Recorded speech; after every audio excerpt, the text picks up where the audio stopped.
Hello,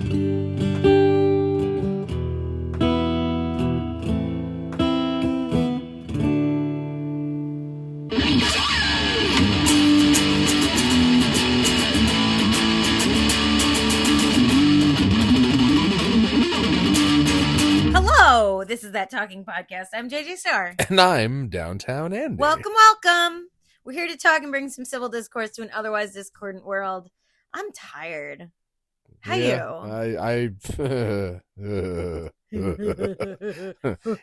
Hey, Andy Dufresne walked through a river of shit and came out clean on the other side. Enough. What do you mean enough? Enough. Come on. Ugh. Would you rather I found my bike? Oh God.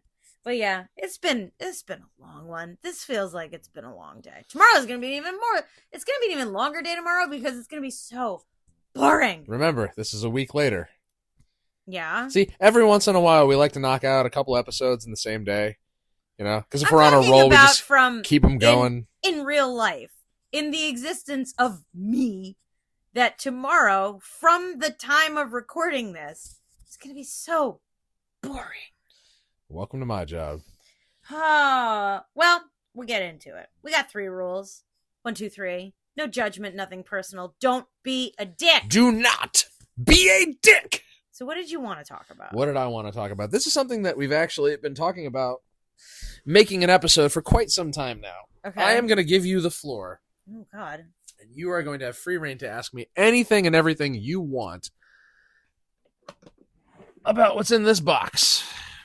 Oh, what if I don't have as many questions as you think I Oh, do? believe me.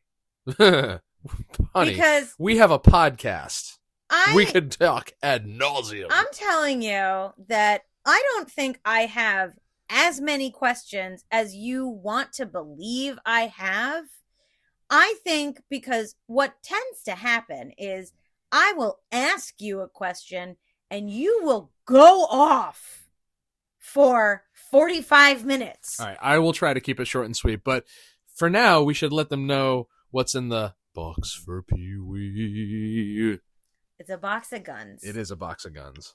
It's not a box of guns. We're looking at a box of guns. It's a safe. It is. It's a small safe. It's a safe. It's a safe for guns. Okay. So as I've mentioned in previous podcasts, I am a gun owner, collector, shooting enthusiast. I've been around guns my entire life.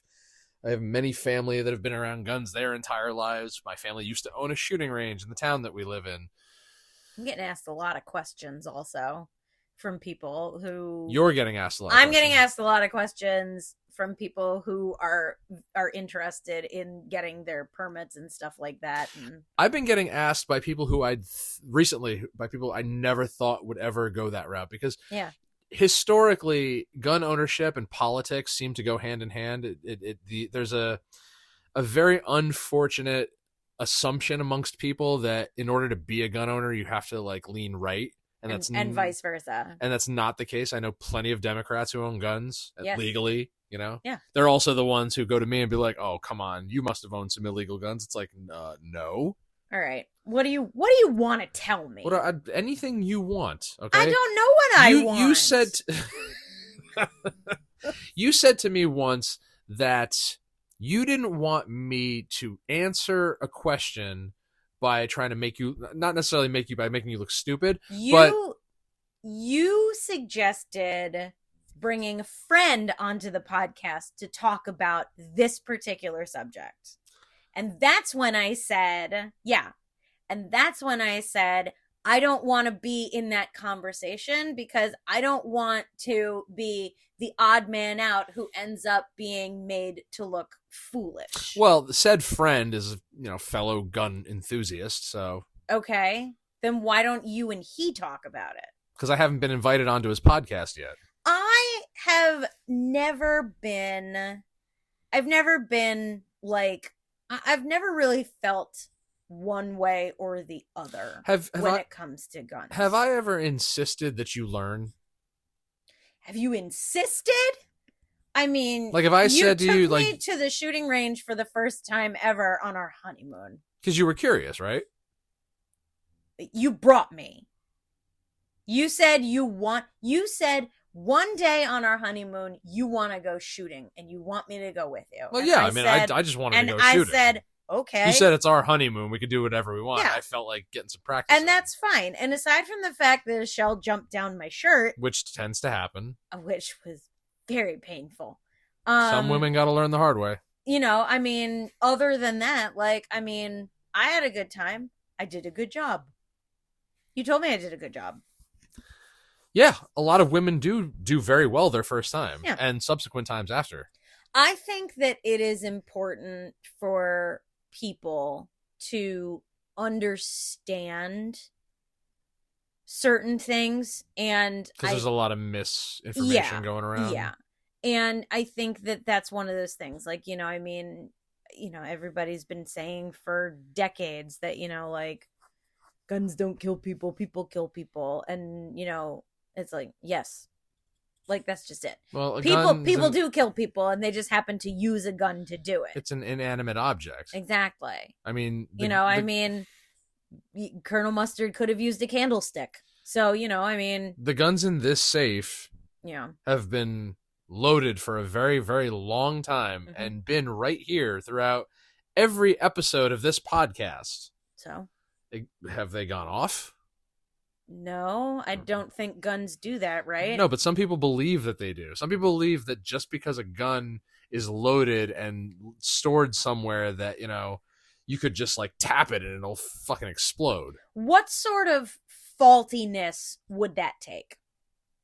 It would set the people straight. What sort of faultiness would it take for a gun to just go off? You'd have to pull the trigger. Either that or a factory default. So what kind of... Or a factory defect. What kind of defect? Like some kind of defect in manufacturing. But like, what would cause... What is there anything... Now, I know that you've explained it to me again, but, you know... Should I explain it to our listeners? I want you to explain how a bullet works. Okay, so... Here is one. Remember right that here. We're in audio media, by the way? Yeah, I know. Yeah, okay. So I am holding a 38 Special right now. Okay. That is the caliber of bullet. I think all kids like bullets. It's meant to go in a revolver.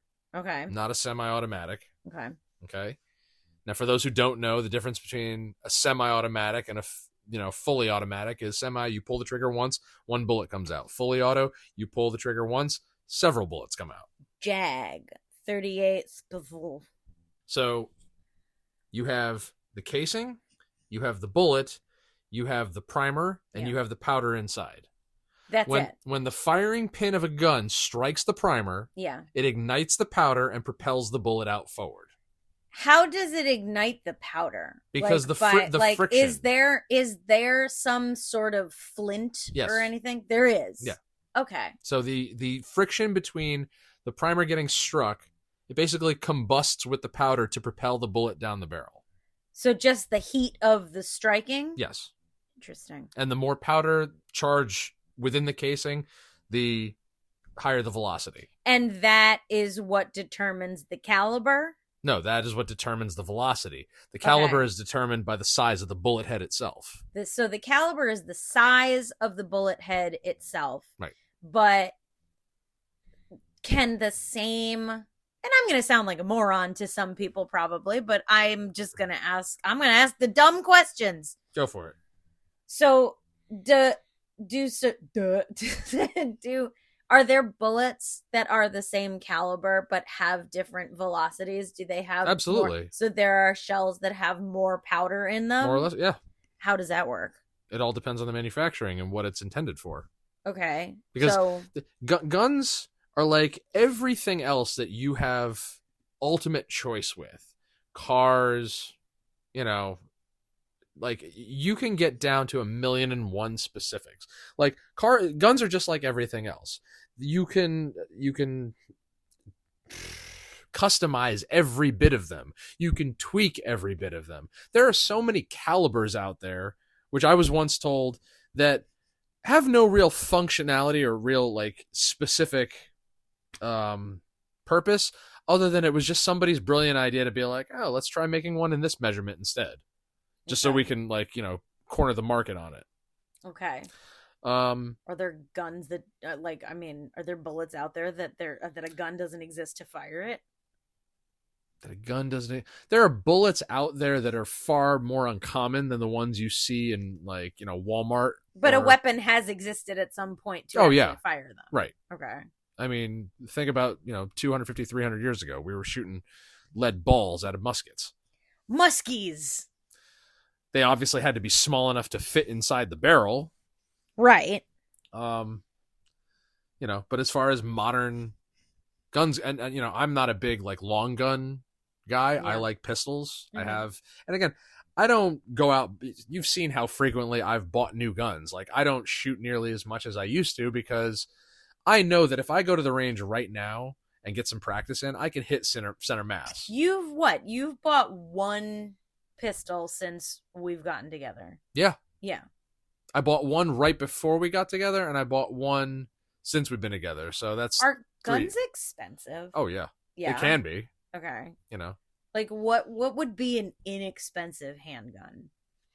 This one right here, the one I bought since we've been together. Okay. And what is that? This is it's called an LCP.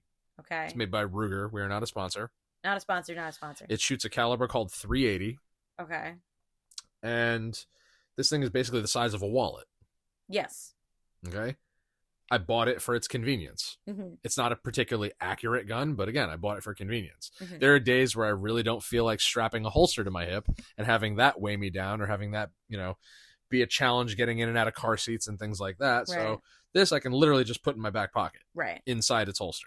And what do all of those things stand for?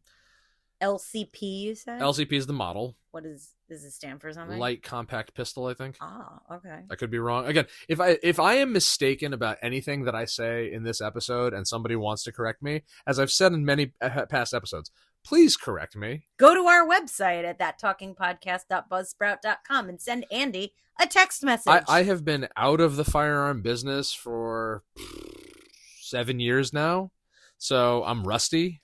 So now, you said the caliber is .380? It's .380. .380. Yeah. Okay. Now, mathematically, it is the same diameter.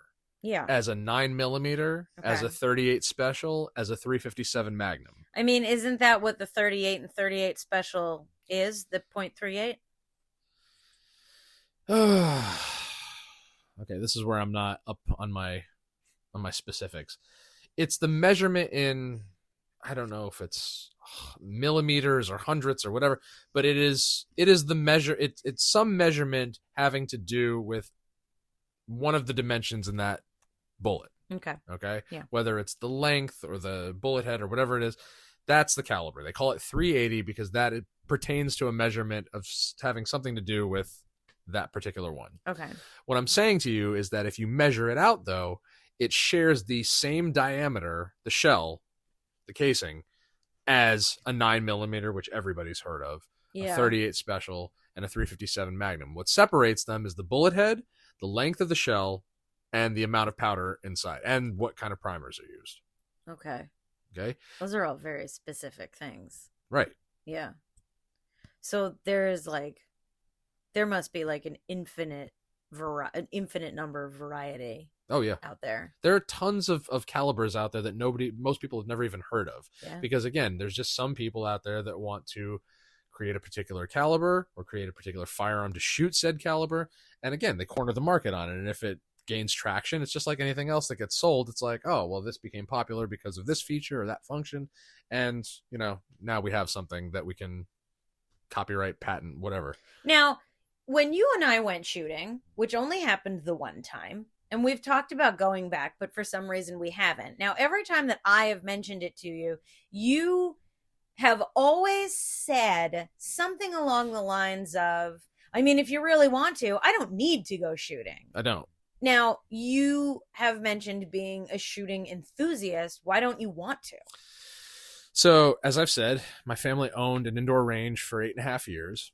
Yeah. And we sold the business a few months after my brother passed away. Mm-hmm. My brother basically ran the place. Okay. And I was his employee for a good long time.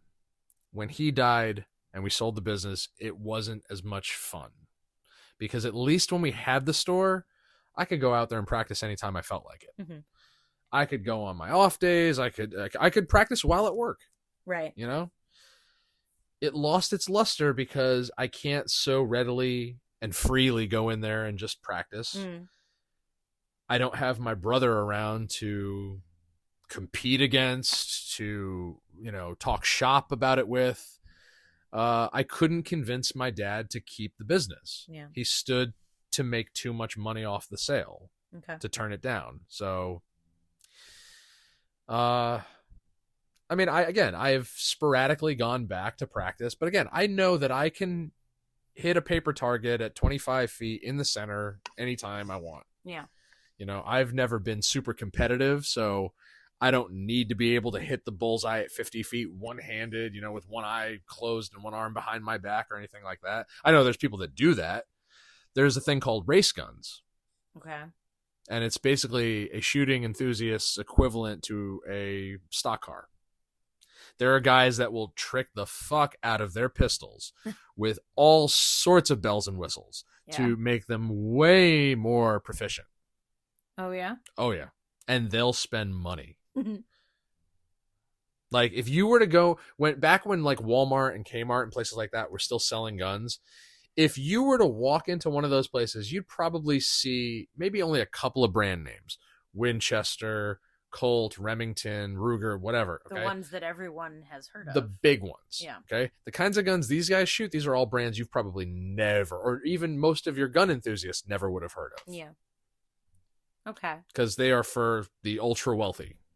Oh, very posh. Very posh. Yeah. Now, I would like to go back. I would like to go shooting with you again at some point, because I think that this is one of those things, like I was saying, that, you know, I think that people should know more about. These are guns that are in our house. Mm-hmm. I feel like I should know more about them. I mean, is that outrageous? Not at all. Okay. There have, you know, in my past with people who've lived with me, I had previously insisted that they learn. I didn't want to, you know, put that on you. I mean, you don't have to. Yeah. I mean, it's in my house. You know, it's like if you were to look at me and be like, well, I don't have to learn how to use the dishwasher because you know how to. Like, let me, you know, put to rest some unfortunate, you know, misconceptions. Okay, go for it. The simplest, right off the bat. People think that a bigger gun means it's going to have more recoil. Not true at all. Okay. The reality and the physics of it is the heavier the gun, the less recoil, because the weight of it is going to absorb it. Okay. So some of my guns are made of a material called polymer, which is just a very durable plastic. Okay. Because it's meant to be lightweight, you're going to feel the recoil way more than something that's made of entirely made of steel. Okay.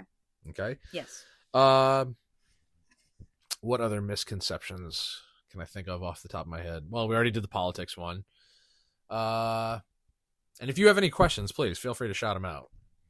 Well, I mean, it's hard for me to have questions because I truly know so little. Well, like the age-old argument that I've had with people over the years is, you know, what good is your gun for protection if it's locked up in a safe? Okay. Now, there are, in fact, ways to keep my guns locked up and away from the kids or anybody who shouldn't be getting to them, right, and still have them accessible should I ever need it in a self-defense situation. Yeah. Now, I've said in many, many instances, including this podcast, that a self-defense shooting is the last thing I ever want to have to do. Mm-hmm. Okay? We have been taught from day one by every instructor I've ever had. If you are left with no alternative, if you are not able to remove yourself from a situation, if you have left with no choice, your last resort is to draw your weapon. Now, again, I've been carrying for 15 years, and thank God I've never even had to draw it, because should something arise, I remove myself. Right. I don't want to be anywhere near that. Now, you have mentioned having a contingency plan for if a bear ends up in the living room. Again, if we are left with no alternative, if that bear is coming up the stairs, like you have quite literally said that you have to have a plan in case these things happen. So I understand, but that in and of itself is reason enough for why I should have a better understanding of the guns that are in my house. I mean, not even like a broad generalization, but specifically the ones in my house. I would never want to insist that you learn to use these if you didn't want to. Like my dad said to me when we first bought the store, he goes, if you're going to work here, you're getting your license. You're getting your license and you're going to carry while you're working. Okay. I'm like, all right. And that's exactly what I did. You didn't have it before then? No. I had shot before then. I just, again, this has always been his hobby. His and my brother's. Yeah. Okay. I enjoyed it from time to time, but it's not as much my hobby as, say, guitar playing and collecting is. Okay.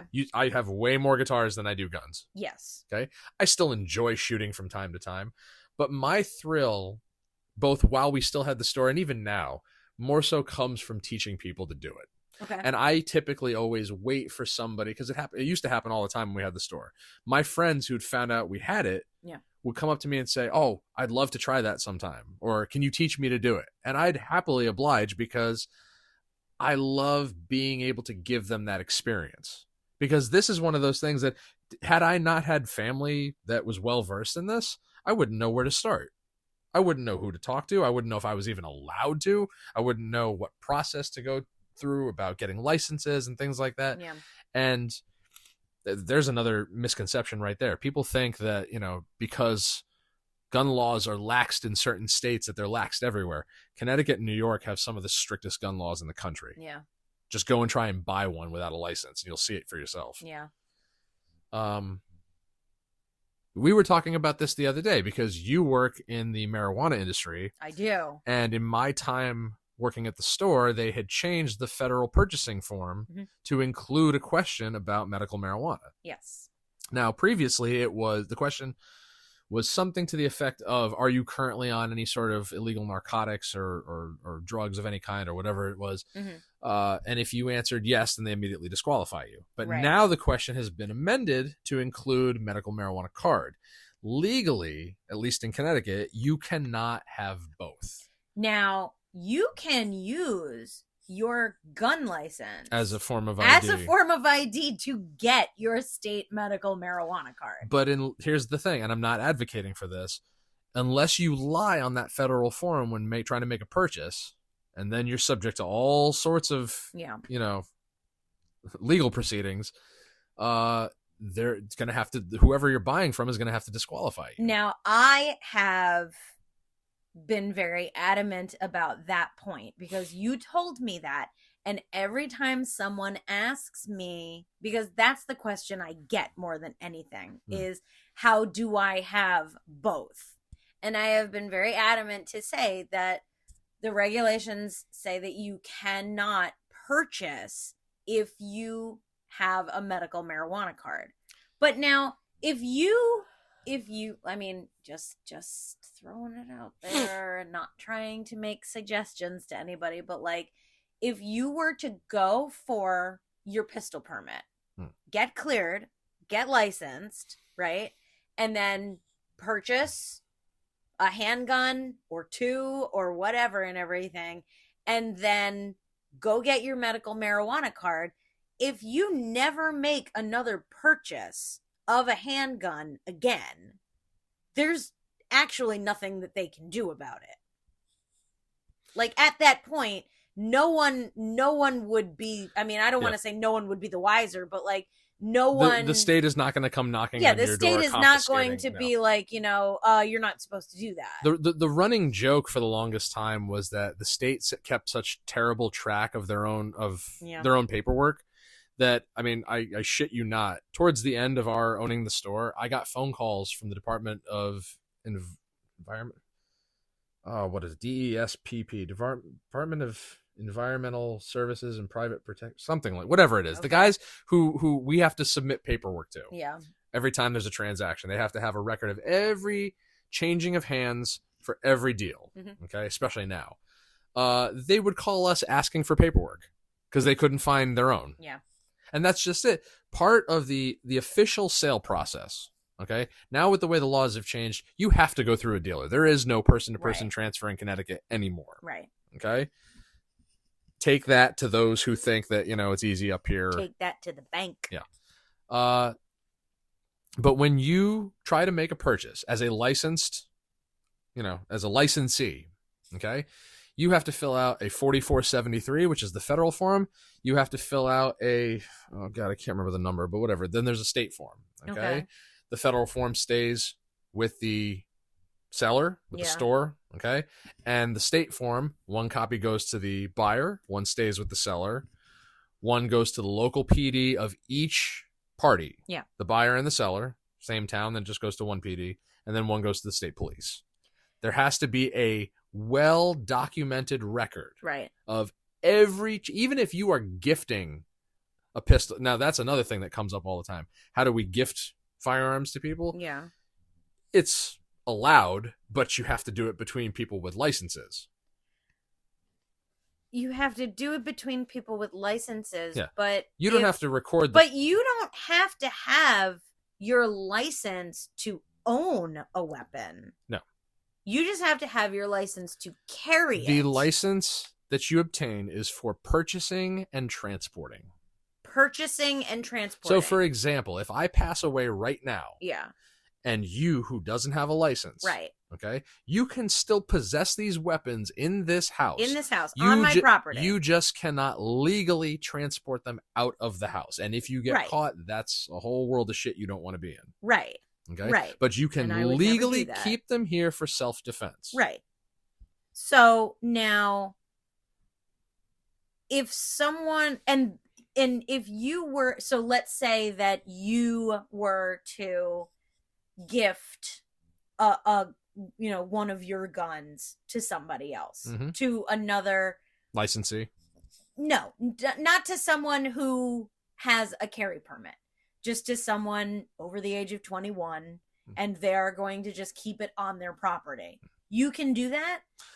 I would have to be, or somebody with a license would have to be the one that brings it there. Right, but you can bring it directly to their property where it would remain. But there would still have to register it. You still have to file the paperwork. You still have to because when you do a transaction, the state police give you an authorization number that goes on all those forms. Right. That is the documentation that transaction took place. That is their record. That is their 7 or 8 digit number, whatever it is by now, that this weapon changed from this hand to another hand on this date in this town. Now, these are the specifics of it. Now, the recipient thereof, would that gun be registered to their driver's license, or would there be any way of how would actually no, technically if they didn't have a license, then yes, that would be their main form of identification that would have to go on the forms. Would there be, because how would someone know at that point that they owned a handgun? Because it would be on record with that ID number. Not to sound like a rube or anything, but it does make me wonder, just knowing the how many guns are out there? No, not knowing how many guns are out there, but don't laugh. But watching Law and Order, that's television. No, I don't care if it's television. I'm trying to say that it's always seemed really odd to me that so many people have guns. They're like, oh, I have it. It's legal. It's registered and everything. And I'm like,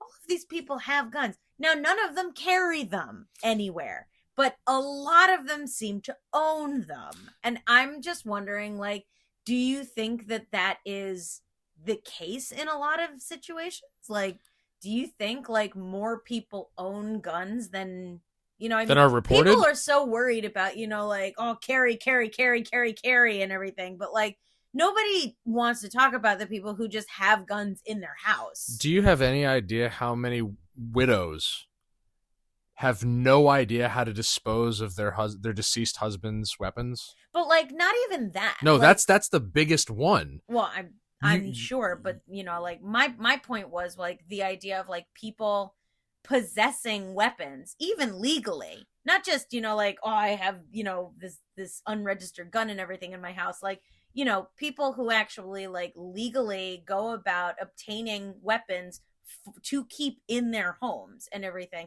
I don't think anybody really thinks about that. Everyone's main concern is for the weapons, obviously, that are out and about. I mean, I've lost count of the amount of friends who've come up to me and said, my grandfather died and I want to legally obtain this rifle that he had.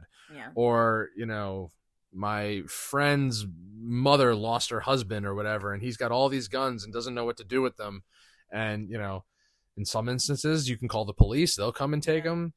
Others, you can have, if you have friends who have licenses. Like I have a friend who is a carpenter and finds collections that these women have no want or need for. Yeah. And that's how he acquires his collection. He just ends up taking them from them. I will come into possession of something that belonged to my grandfather one day. Okay. We're not allowed to talk about it on the podcast, though. Okay. I'll tell you later. maybe cut this part out. Now you have how many handguns do you have in this house? Yeah. Handguns. Handguns. Let's see. 1, 2, 3, 4, 5, 6, 7, 8. Really? Yeah, I've got 8 in this house. 8 handguns. Mm-hmm. And how many long guns? 1. Just the one? Yeah. Are they all in working order? Yep. Every single one? One is not, well, because one is not technically a pistol in the traditional sense. It's some form of like cap or pellet. Like it's one I inherited from John when he passed. Yeah. But and I was asking, it's sought after. Yes, I also presume you're not including your BB gun.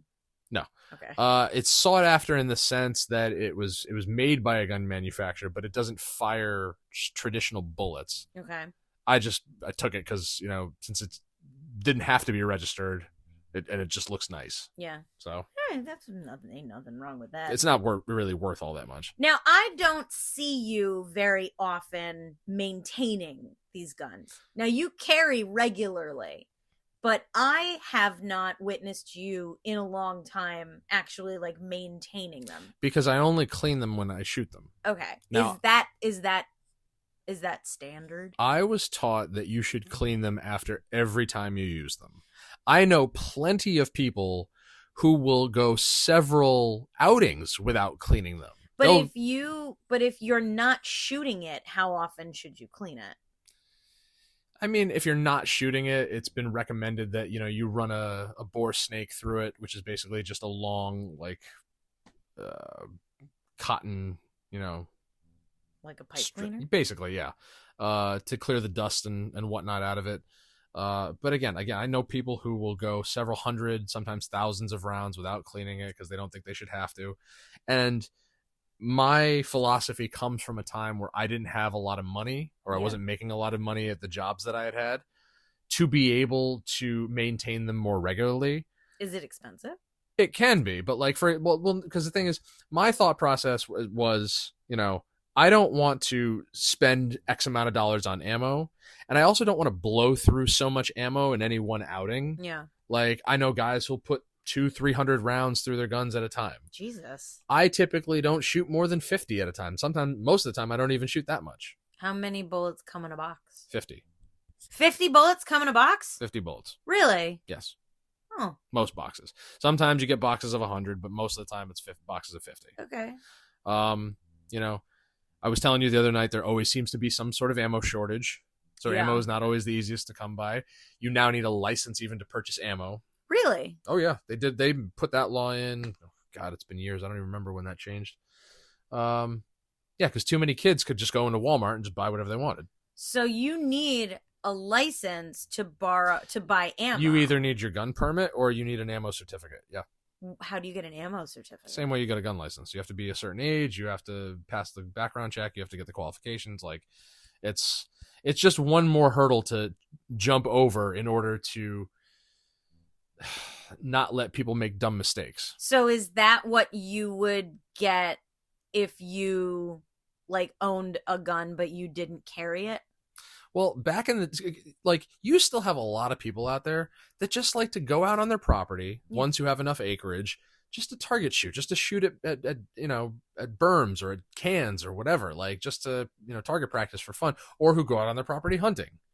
You know, you used to be able to be 18 and buy a long gun for that purpose. Right.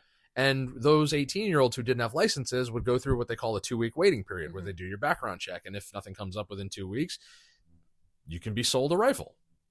They've done away with so many things because of these isolated incidents. Yeah. Your school shootings and your mass shootings and your this, and this person went crazy and this person went and got angry when he got divorced, so he offed his wife or whatever, you know. Who was that? I don't know. It's you know, I believe it or not, and I hate saying this, but I had my guns taken away once. Yeah. I got involved in a domestic with my ex, and I didn't threaten to use them, didn't use them. You know, they never even came up. It was just I had to restrain her to defend myself. Right. I called the police, and then they told me that, you know, they had to revoke my license for, and I've heard stories of guys losing their guns for years, taking years to get back. Thankfully, since I was working at the store at the time, it only took me about 6 months. Okay. Because I needed my license for employment. Right. You know, but that was a really shitty thing because, again, I was not, you know, it speaks to the idea that, you know, like one bad apple to poison the bunch or whatever, like, and it's really shitty that just because one person makes a mistake that it ruins it for everybody else. Well, that's why, you know, I mean, you hear so many people saying guns don't kill people, people kill people. And that is, you know, I mean, it's become so trite to hear and to even say and everything, but like no one really thinks about it anymore. And everyone thinks that, you know, the biggest problem is that the guns are available and that they're out there and that they're so easily accessible and everything. And it's like, listen, you can't police everyone all the time. It is an impossible task, but you're talking about the responsible ownership of certain of certain weaponry and everything. Like, you know, I've told people on countless occasions, and I'm only half joking when I say it, anyone who has seen the movie Red Eye knows that a ballpoint pen can be a weapon in the right hands. Okay? And in the wrong hands. So when people talk about, you know, that the problem is the guns, I sort of tend to keep my mouth shut because I don't want to get into it, but I disagree. See, now these are the kinds of conversations that I would have every day at work with customers, with police, with state troopers, with lawyers. Like a lot of our clients were all of those things, you know? Those are their jobs. And they would come and we would literally just sit around all day just shooting the shit about the latest laws, the latest policies.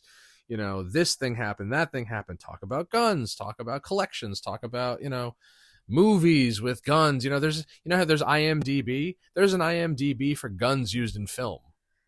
Oh, there's probably one for animals too. I'm going to have to Google that when we're done here. And honestly, that's what I miss the most. I miss being able to talk shop with people who knew better than I did. Yeah. And to learn from people who knew better than I did. Because that's where all the information I just gave you came from. Now, again. People who know more than you? Yeah. Because that's where I got my knowledge from. Yeah. And I welcomed that education. And I wish more people would be welcoming of that education, not even just with what we're talking about, but in general. It's like we've talked before about how you can't correct somebody without them being personally attacked or personally insulted. Yeah. And I welcome the correction because, again, that's how you become educated on anything. And I say these things to you and I say these things to anybody who would ask because I am eager to pass along this information so that people don't have the wrong idea. Well, I have a question. I do have a question for you. We have talked a lot about the the nuts and bolts kind of stuff. We've talked about the technical specs and the regulations and everything. But I look at, there are 3 handguns in this house, in this box, that I have seen you with on a regular basis. Mm-hmm. And you tell me that there are 8, which is wild because I thought there were only like 5. So, I'm looking at these 3 mm-hmm. of the ones that I have seen you carry on a regular basis. And I want you to tell me which one you prefer. This one. That's the one. And for those who can't see, I'm taking it out. This is an audio medium. And as I taught the kids and everybody else I've ever taught and had as a student, you always keep it pointed down in a safe direction. You treat it as if it were loaded, even if it weren't. Mm-hmm. And you keep your finger off the trigger until you are ready to shoot. Yep. The 3 most basic rules that I've been taught since the age of 5. Mm-hmm. Now, this one in particular is very special to me. Yes. This was a gift from my father because he knew how badly I wanted it. And he gave it to me for Christmas 2013. Okay. Tell the people all about it. It is a Smith & Wesson made Walther PPKS. See, gun enthusiasts make fun of me for it being a Smith & Wesson because Smith & Wesson started producing it after you couldn't get the Walthers. Yeah? Yeah. It's James Bond's gun. This is the same model James Bond carried. Not exactly. It's akin to it, but yeah. Gotcha. But it's modeled after. And again, I wanted this because a customer let me try his, and I loved it. I loved how comfortable it was. I loved how it shot. And this has been my everyday carry, mostly every day. I mean, I alternate from time to time, but it's sentimental to me because it was a gift. And its functioning purpose, like it's everything that I'm ever going to need. Yeah. I've carried bigger guns, I've carried smaller guns, and I don't care who makes fun of me for my choice in it. They're let them do that, okay? This means something to me. Your dad carries 2 massive revolvers on him at like any one time. Mm-hmm. And a man that frail, I'm amazed that he's able to get out of a chair with those guns weighing him down, to be perfectly honest. It astounds me. Well, this man, came from the Bronx. Yeah. And came from times where, you needed to be carrying, otherwise you were going to get mugged. I remember seeing the revolver on like the table next to the chair that he keeps when he's sitting there and stuff in case somebody busts in. And it's just so big. It's always reminded me of the Toon gun from Who Framed Roger Rabbit. You think I have a lot?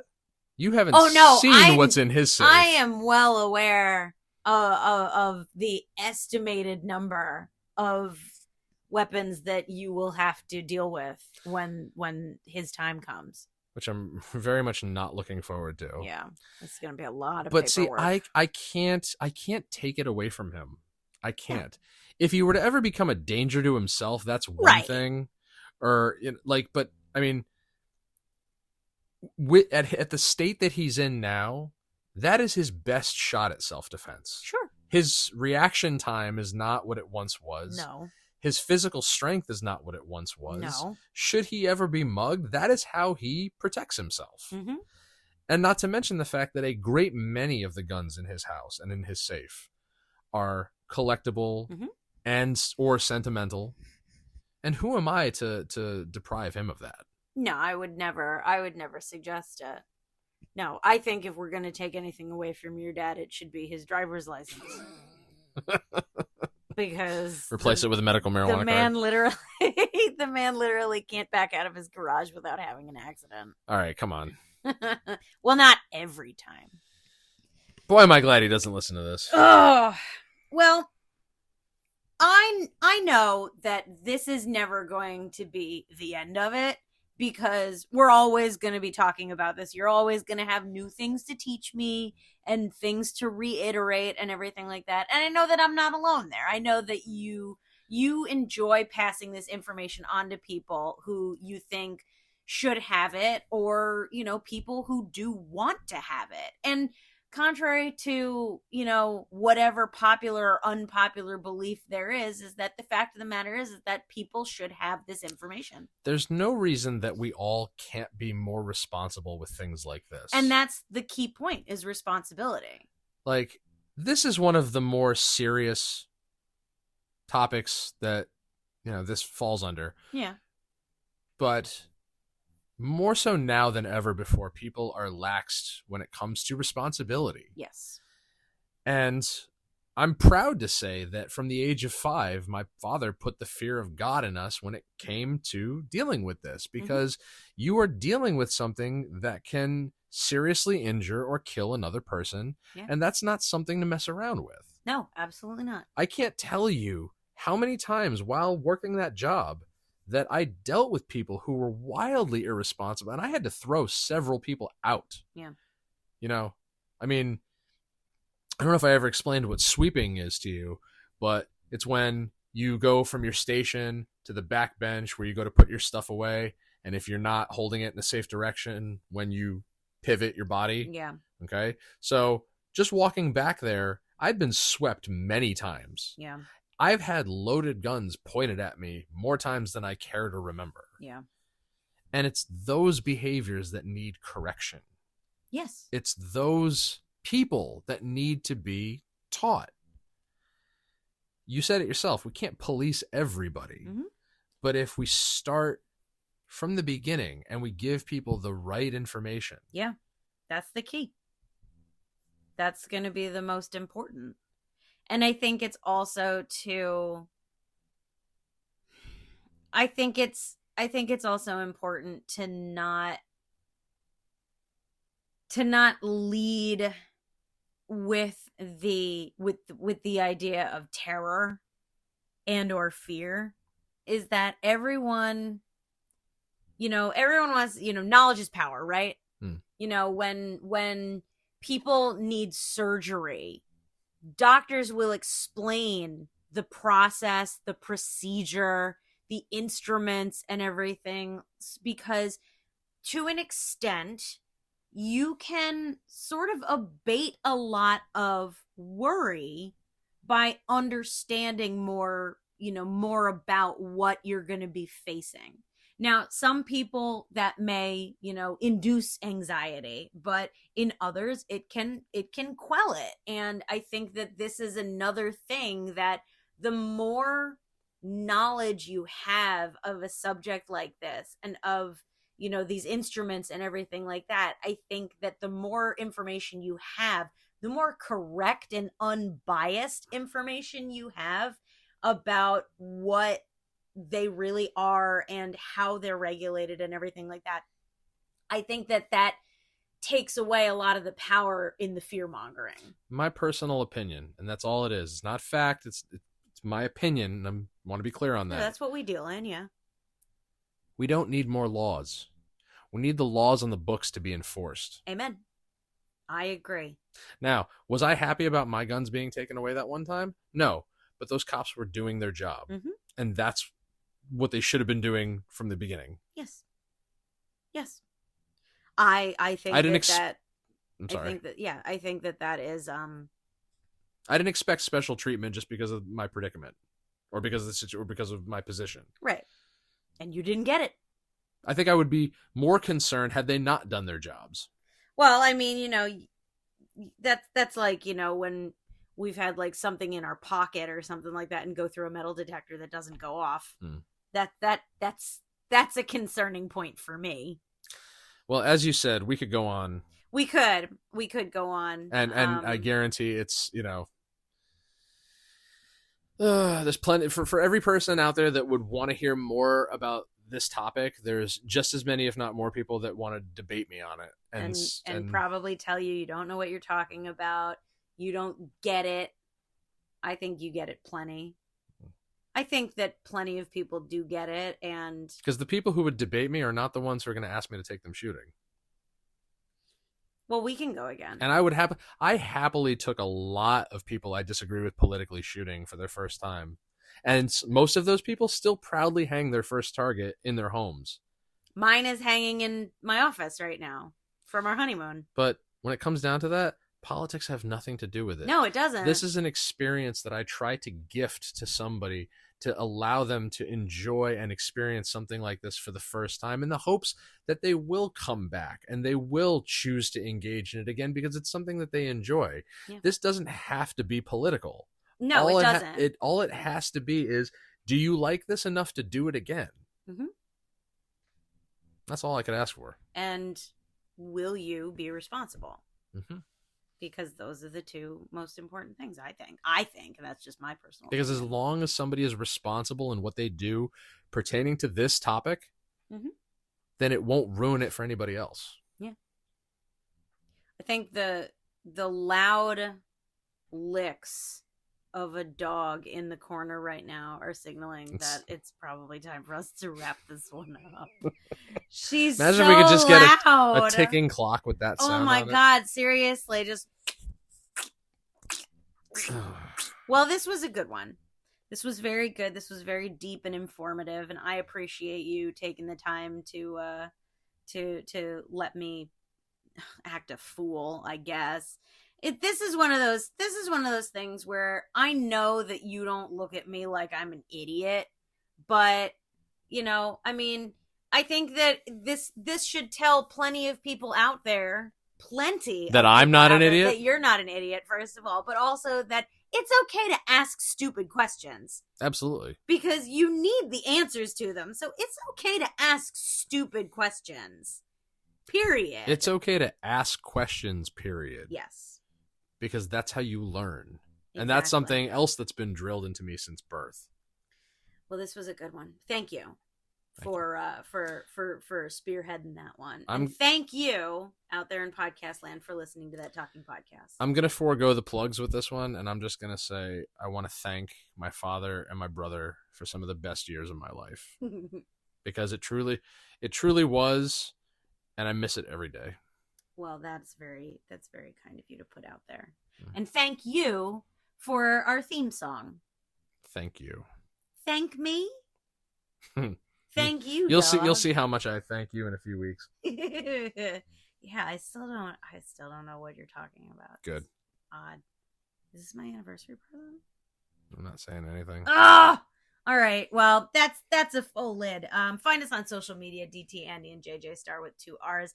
On TikTok, we are downtown_Andy and it's JJ Star. You can find Tax Collectors and Harlots on Instagram. You can find Love Hard Art on Instagram. Coat of Arms Tattoo Gallery on Instagram. Please go to our website, thattalkingpodcast.buzzsprout.com, and send us a text message or send us some money. You can do that too. And thank you for listening. Again, this was a big one. I'm going to go send my stomach some dinner. And while you're doing that, from the 3 of us at That Talking Podcast, I'm JJ Star. And I'm Downtown Andy. And that's Sadie G. And we'll talk to you later.